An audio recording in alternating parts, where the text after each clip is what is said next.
We are back, YouTube. For anyone who's returning, thank you, and for everyone who's new, welcome. I'm Mitch, and this is Retro Rummage. I'm a gamer channel buying games, DVDs, Blu-rays, and electronics I get my hands on at car boot sales, Facebook Marketplace, or charity shops for a cheap price.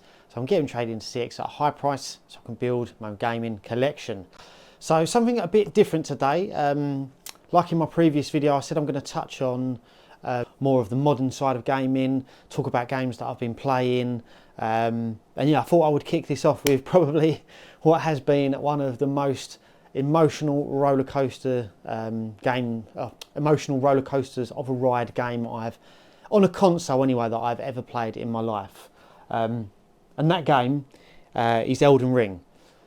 What I'm going to do is I was so happy when I beat the two last bosses on this game that I screen recorded, because you can, on the PlayStation 5, you can like screen record the last 5 minutes, and I've saved that footage onto my computer, and what I'll do is I'll do that as an overlay, well, to most of this video, it depends how long I'll rabbit on, but an overlay whilst I'm talking to give you an idea of what I was going through whilst playing this game. But yeah, I thought I'd start off with, obviously, you know, the start of the game, and this game is absolutely brutal.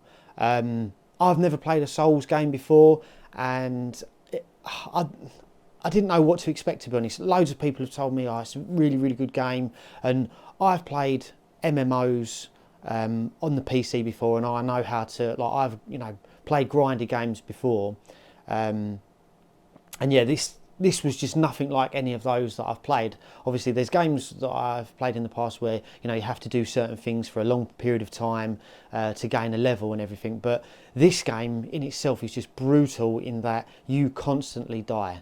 Constantly. And I am not joking. I think for anyone who's played these Elden Ring especially before, basically to level up, you get these runes when you kill creatures and stuff like that.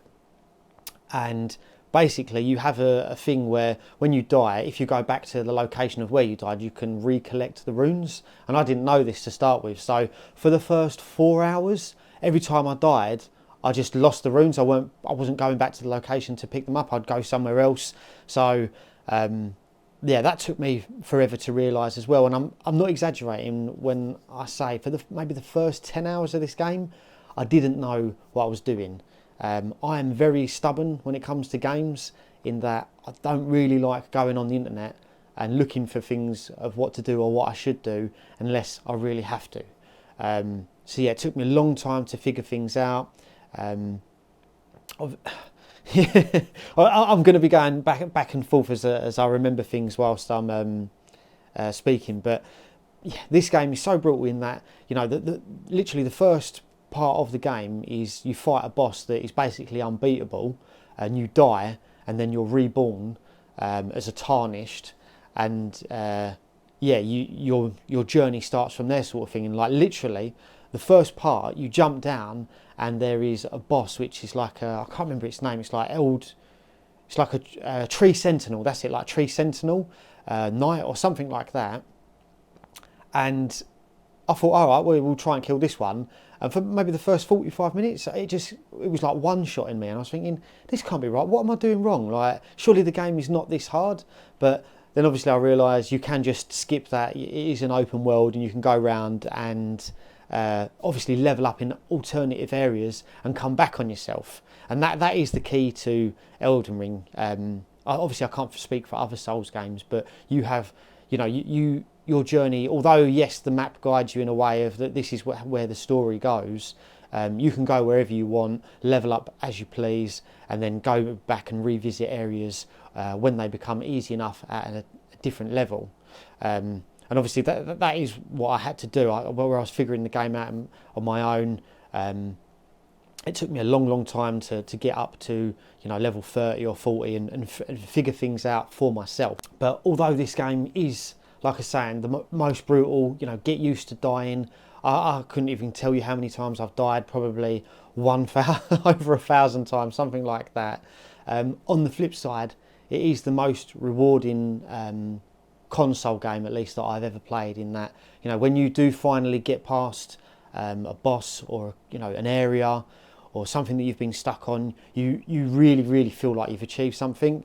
And it's just a great feeling to, you either kill that boss, get that piece of equipment, upgrade it, and move on to the next stage because you have died so much.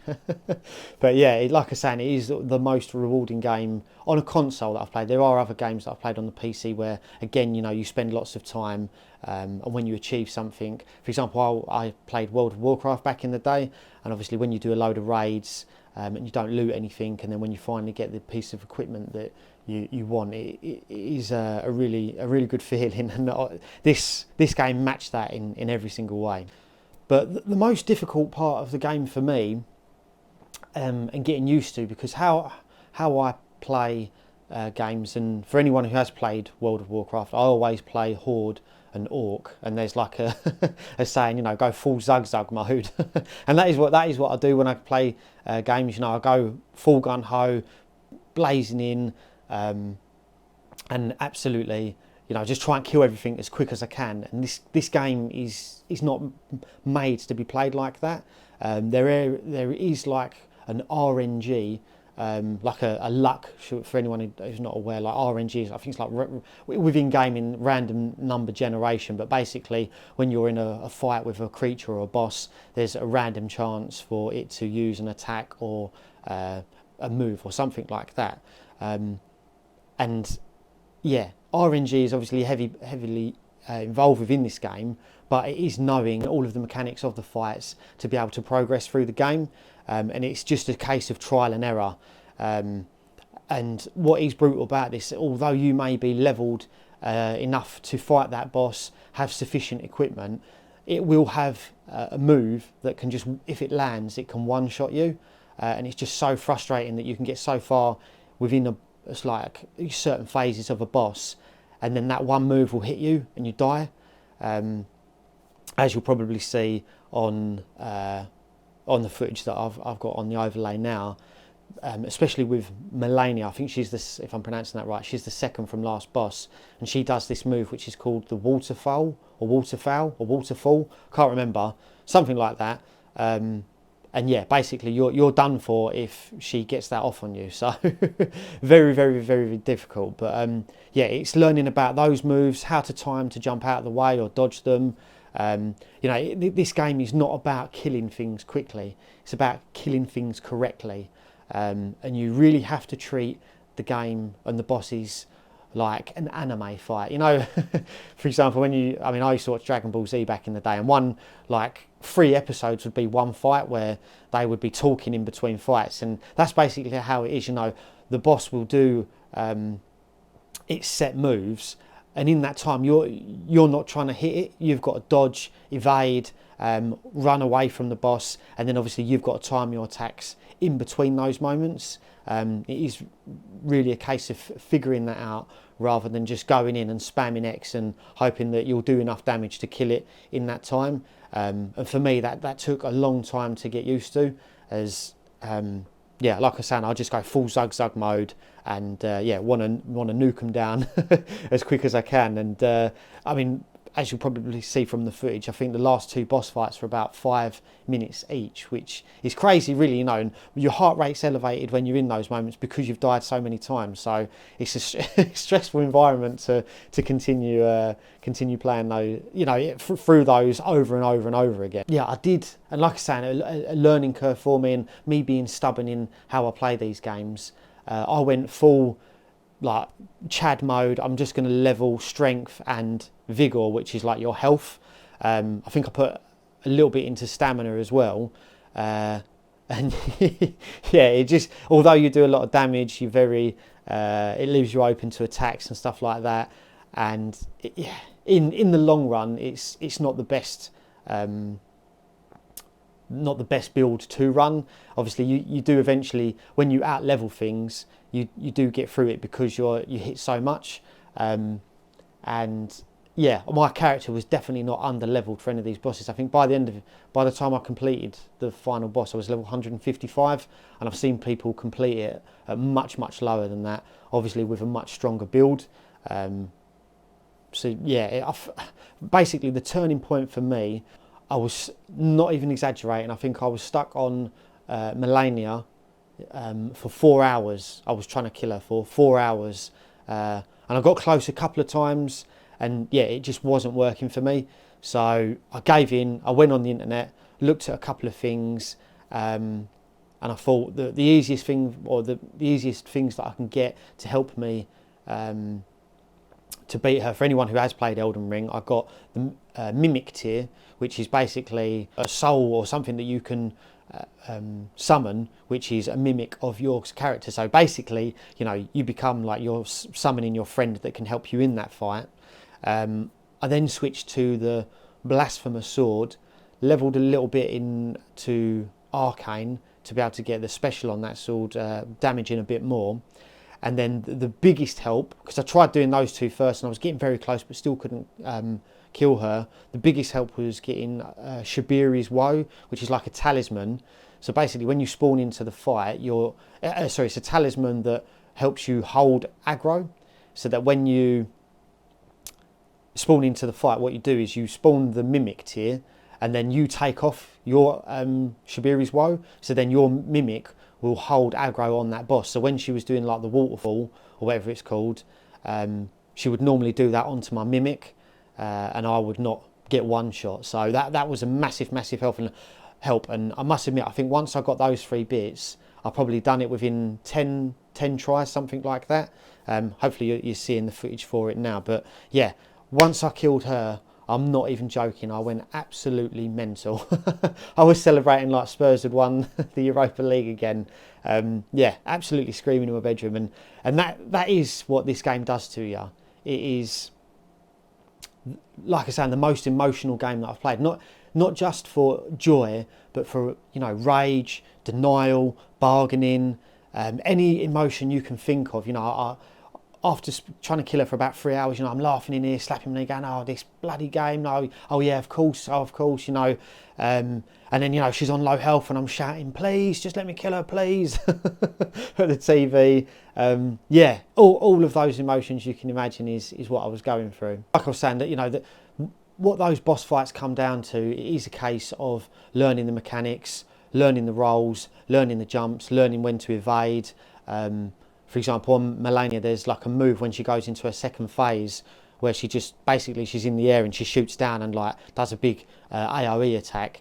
And it took me maybe 50 tries to figure out I've got to jump and roll at the same time so that it doesn't damage me. And yeah, absolutely triggering. But once you learn that and then you think, right, yeah, that's it. I'm going to move on to I'm going to do her now, and then something else gets it's just an absolute roller coaster of emotions. But I do really wish that, and maybe this is something that I'll do in the future, maybe I'll start streaming these games, but I wish I had a camera on me for when I actually finally beat these 2 bosses, because like I was saying, I was jumping up and down, screaming in my bedroom. God knows what the neighbours must have thought. It's like, you know, 2 o'clock on on a Sunday, I'm screaming and there's no football on. So yeah, well, I wish maybe that's something I'll do in the future. I'll start streaming, or at least, you know, just recording the footage for myself, so that when I do, you know, obviously if you guys enjoy these kinds of recaps, you know, when I do the recap, I'll be able to show you, you know, my emotions when I'm playing these games. But yeah, after, I think it's 69 hours, which is the most I've ever played a console game for. Before that, I think it was God of War Ragnarok, which is about 32 hours. Yeah, after 69 hours, I've finally completed at least the main story. Obviously, there's so much to do on this game. There's still some of the random creatures that you bump into that are not necessarily bosses in the open world are really, really hard to kill. I still haven't been able to do them even at my level and with the equipment that I have. I'm sure there is like a knack to it, in that there's certain equipment that you have to be wearing to be able to kill those with certain resistances. But yeah, still so much of the world to explore. But I think for me, 70 hours at this point is, you know, the maximum that I want to play on a certain game. I think I need a break from that. I think I'm now going to play Star Wars Jedi, not Fallen Order, Jedi Survivor, as that's probably going to be a little bit more relaxed, chilled. and yeah, it's not as long, maybe 15 to 20 hours, something like that, to complete that. But yeah, I cannot recommend Elden Ring enough. I really enjoyed this game. Let me know if you've played this, but if you haven't, I recommend it to you. It's not that expensive anymore. I think in CX it's dropped down to maybe £25 on the PlayStation 5. Obviously on a PlayStation 4, probably even less. Yeah, go and play it, and be prepared to be absolutely brutalised. But yeah, that's it. I hope you enjoyed this kind of video. Let me know in the comments if you'd be interested in me doing more recaps. What I'll probably try to do is get more footage, more overlay for you, so you get a better idea of me playing the game, and obviously my reactions to it. But yeah, take care, and I'll see you all in the next one.